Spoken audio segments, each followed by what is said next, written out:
Mark Wesson, Marquise Harris Dawson, and Curran Price, and so many other members of the council, from Mike Bonin to Mitch O'Farrell and others, we have all said we have to do something different. We hear what people are saying.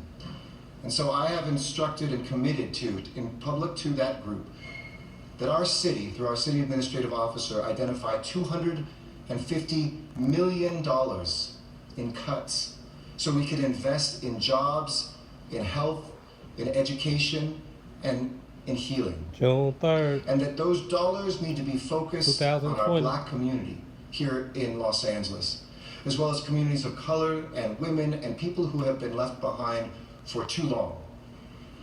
And will this involve cuts? Yes, of course, to every department, including the police department, because we all have to be a part of this solution together. We all have to step up and say, what can we sacrifice? We've done that as elected officials, putting that back in the pot ourselves. We've done that as civilian employees, putting that back in the pot ourselves. We've made cuts because of COVID-19.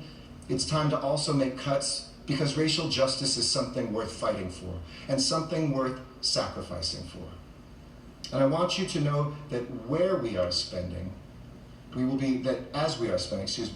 also be making changes and investments that can lead to structural reform, not just one-off payments for this moment, but a rethinking of how we can build on the successes of the past, but go much further than the present.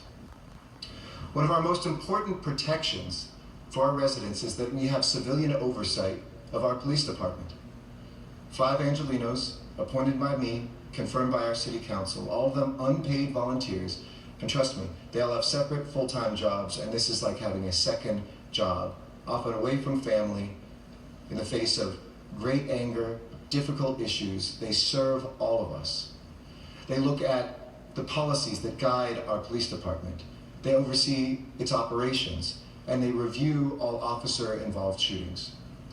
And every Tuesday, as we saw yesterday, the commission and the police chief hold a meeting, a public meeting, where residents are given the opportunity to speak directly to the entire leadership of the department.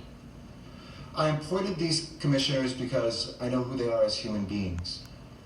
They have sharp minds, but more importantly, they have hearts for justice. And they hold a common commitment to building a better, more just, and safer city. So tonight I can also announce important changes coming from the commission that this moment demands, calls for.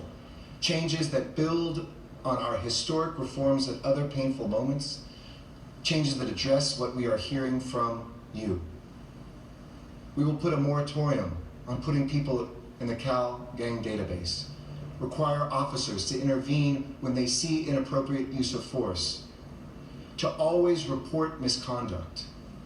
And we will invest in young people through community services and youth development that will change lives so that we can keep people away from any criminal justice system.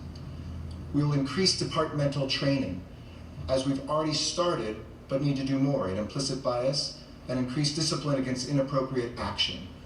These things will strengthen accountability. As many people have said, nobody hates a bad cop more than a good cop. We have to make sure that there is no culture of silence, that there is no culture of acquiescence, that there is no culture of being a bystander. There is only right and wrong on our streets and the streets across America. It's just a start.